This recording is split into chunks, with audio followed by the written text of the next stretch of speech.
For the thousands in attendance and the millions watching around the world, we are live and amplified.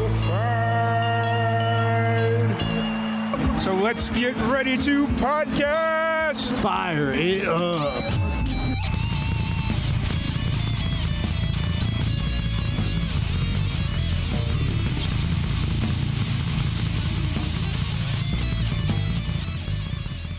Welcome back to another live and amplified podcast. I'm your host, Tom Quiet, and we are still at Interjam down by the river at the amazing Mountain Breeze campgrounds. And I'm sitting here with Chasen Wayne of the Honky Tonk Machine. How's it going today, man? Pretty good, man. How are you? Doing pretty good. You know, it's we're day 3 of the festival, so the fact that I am upright at the moment is a blessing, I guess. Yeah. So excited to have you back on. We had you on last year. How things been going for you? Been going good, man. Working on the new album still. Yeah. Hopefully get a single out by November.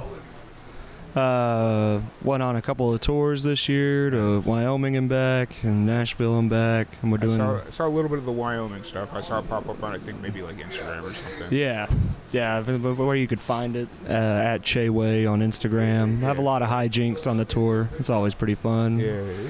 We went up there with David Miner to the Wyoming one, and then Nashville, we just kind of camp out there for 5 days. Nice. That's always, like, just going to Nashville in general is always like a little fun side trip, especially, I mean, I can't imagine it's much different than Austin, but maybe it is, I don't know. It's pretty different. The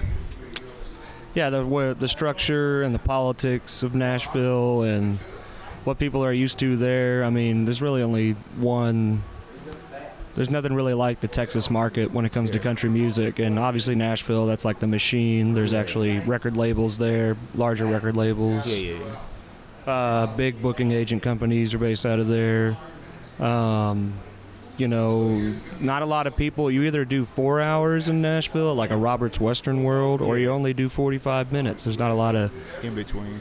Yeah, and like, you know, in Texas, it's like pretty much only do 2 hours. Yeah. It's like the minimum Texas time.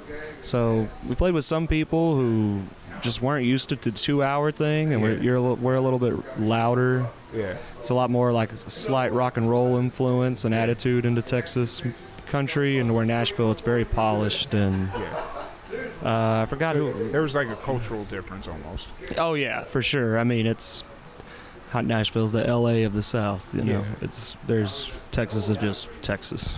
Yeah, I gotcha. I've been here 4 years, and I'm trying to figure out if I'm going to stay in Texas, where am I going? Because, you know. Well, you're in Waco, right? Yeah, I'm in Waco. Well, you got to get out of Waco, man. Well, it's not so much I got to get out. It's just I feel like if I want to like be in the Austin scene, getting a little bit closer, whether it's like somewhere here in New Braunfels, and then I'm between 2 major cities.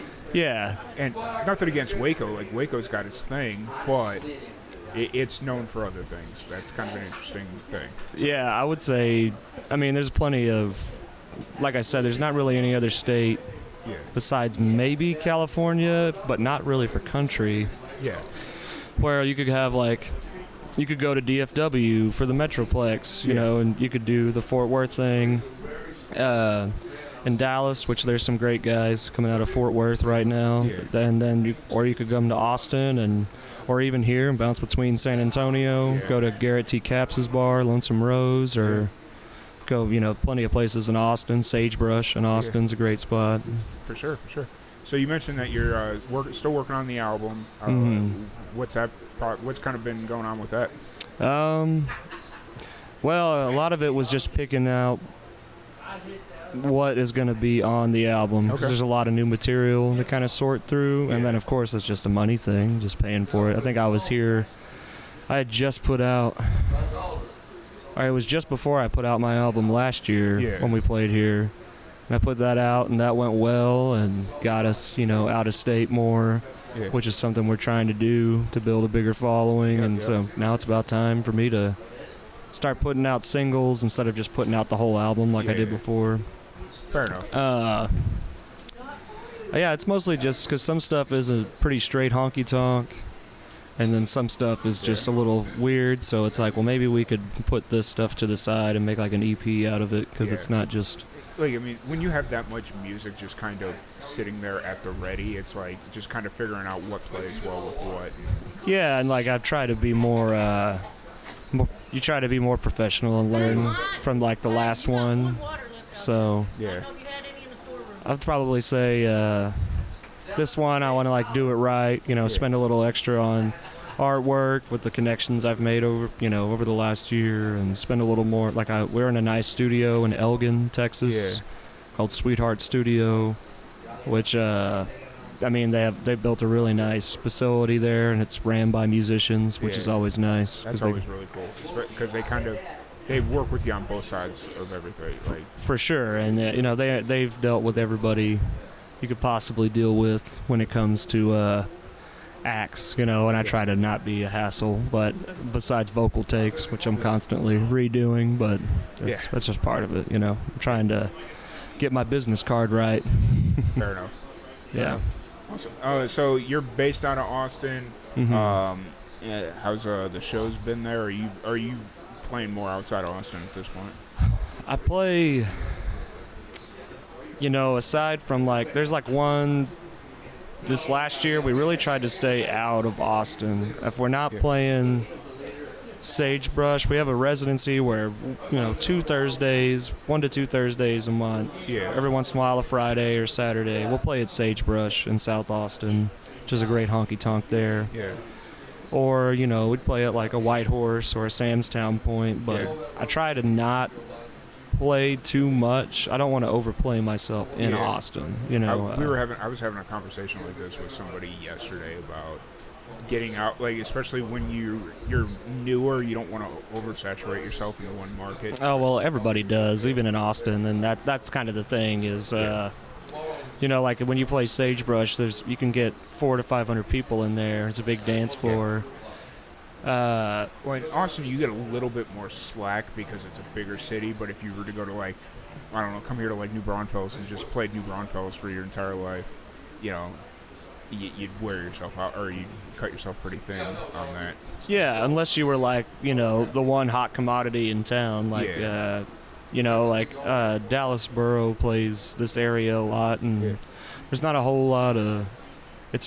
There's always good music here, but he's kind of like a big draw still, and he owns the Redbird Listening Room. Yeah. So I could see if you had his success and you played a lot in town, everybody's always happy to come out and see you because the quality is there. Yeah, but for sure. In Austin, you're just so spoiled with how many different artists come in and out of there.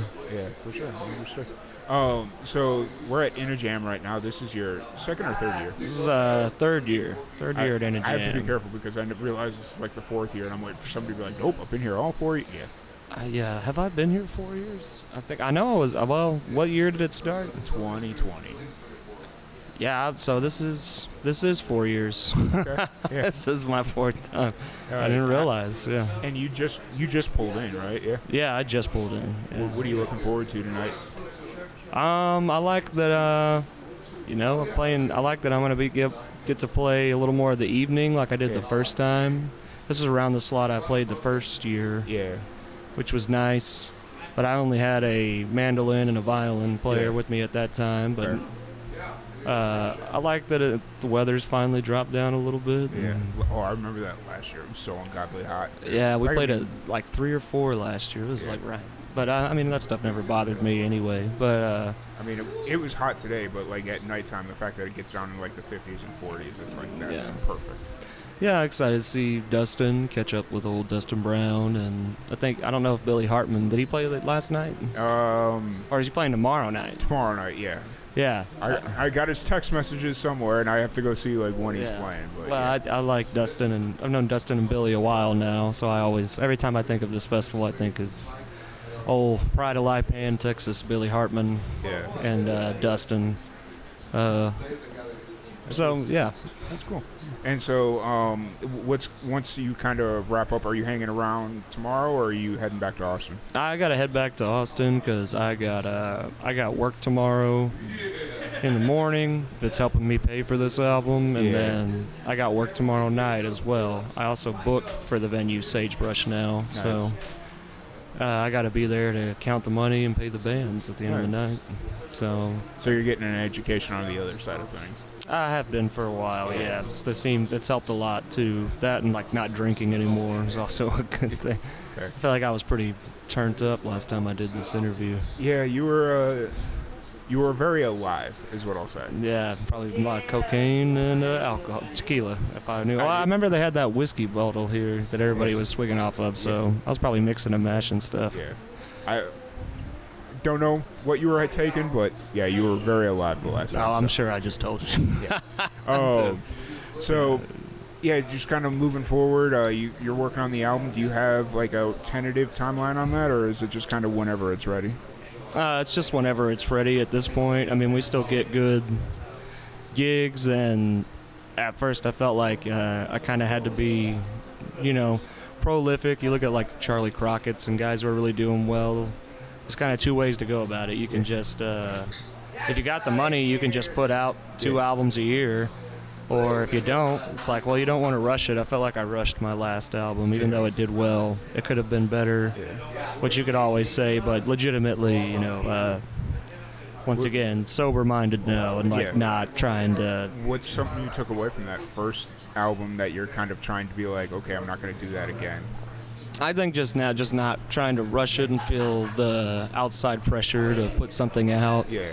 Because you feel like there's just some like imaginary voice in your head that says I gotta put out stuff or else I'm gonna get forgotten or left behind. But we've been playing now for like almost 3.5 years. So like we've done our work. Like people know us. We have fans. We can play out of state. We're doing all the right things. I don't want to. If anything, I just want to see progress every time you put something out, especially a sophomore album. That's kind of like a make or break thing right there, But I think that's probably the biggest thing is like just not to rush stuff and quality first. For sure. It's one of those things where you're coming up on your second album and some of the stuff that they gave you leeway on that first run, they may not be as forgiving that second time around. Yeah, I mean, the fans are always cool with it. I mean, it's not them you're thinking about. You're thinking about, like, if you have any ambition of getting your own booking agent or getting a label involved, which is kind of here or there. You don't really need that stuff anymore, which I'm pretty grateful for because... Like I said, I kind of have a good experience on both sides now. But still, one day, I'd like to just not have to do every single thing. So I had that conversation with myself as I was driving down here from Waco. I was like, man, I dream of the day that I don't want to have to post this right now. I'd rather just have Beth over here or whatever. I mean, if it never comes, I'm happy to still do it. But I mean, at the end of the day, like you do want more fans. You want.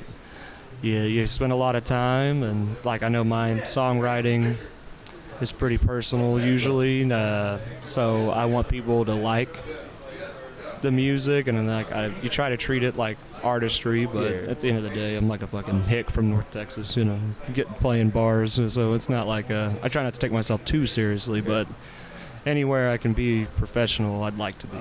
Fair enough.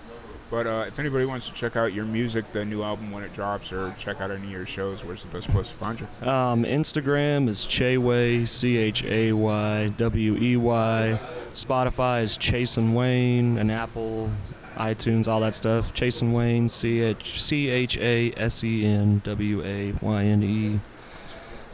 It's probably the two best. I don't really fuck around with Twitter or TikTok. Fair enough. I have a Facebook page that everything I post on Instagram just goes to that music page. So that is the best. Yeah, so it's the same thing, but those would be the best ways to find me. And I don't know how far out your audience goes, but we play all over Texas, so cool. I'll probably be passing through. Yeah, we got a pretty international audience. So. Oh man, yeah, I would like that. Yeah, for sure. But once again, thank you so much for hanging out with us, and hopefully I'll get to catch a little bit of your set tonight. But podcast. We'll see. We'll see what happens with that. Yeah, I'm sure I'm supposed to be setting up or something right now, but yeah. But we'll let you out of here. Thank you so much for sitting down and chatting with us. Thank you everybody for tuning in, and we'll talk to y'all later.